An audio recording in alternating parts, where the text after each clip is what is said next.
Okay, straight to our top story this evening on Profit at Night. And finally, it's some relief for Hindustan Construction's Lavasa Hill City project near Pune. Now, the Environment Ministry has given a conditional nod for phase 1 of the project, but not, of course, without a long list of conditions. Now, Environment Ministry sources also say that the court and legal proceedings at both the Bombay High Court as well as the Pune Magistrate Court will continue. Here's a reaction from Chairman of HCC, Ajit Gulabchand, on what this clearance means for the project. First is that we have got the clearance for the phase 1 of the project. It's happy news for all the stakeholders of Lavasa, and I particularly consider it happy news for all the villagers and on the construction workers who had lost their jobs and little businesses, that the resumption of construction will now resume those jobs and businesses. I think it's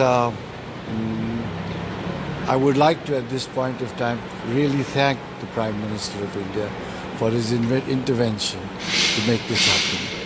And the support given by the Finance Minister, Pranab Mukherjee, as well as the Chief Minister of Maharashtra in pushing this forward. Okay, let's in fact understand what this means for people who've also booked flats at the Lavasa Hill City project. Oinitham Ojasina joins us live from New Delhi. Oinitham, clearly some respite for Lavasa, but what are these conditions attached? Well, first, there are 5 preconditions. Most of the 4 preconditions, Lavasa has already assured the Environment Ministry that they are ready to comply with all the 4 of them. The 5th one has been complied with by the state government by filing the case before the Pune Magistrate Court. So all the 5 preconditions more or less taken care of. One of the preconditions includes Lavasa setting aside at least 5% of its total project cost for social welfare schemes.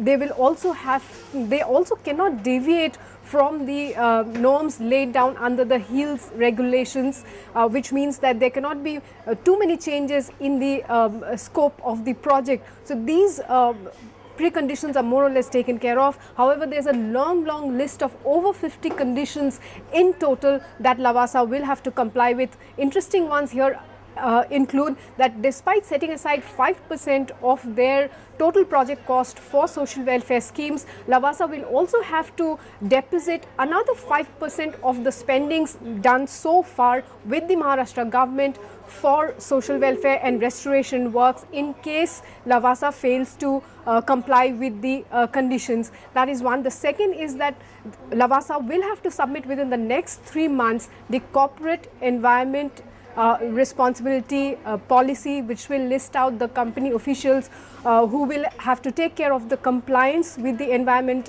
clearance, will also have to see that the company complies with all the conditions, and also these are the officials who will have to inform in case there are any violations.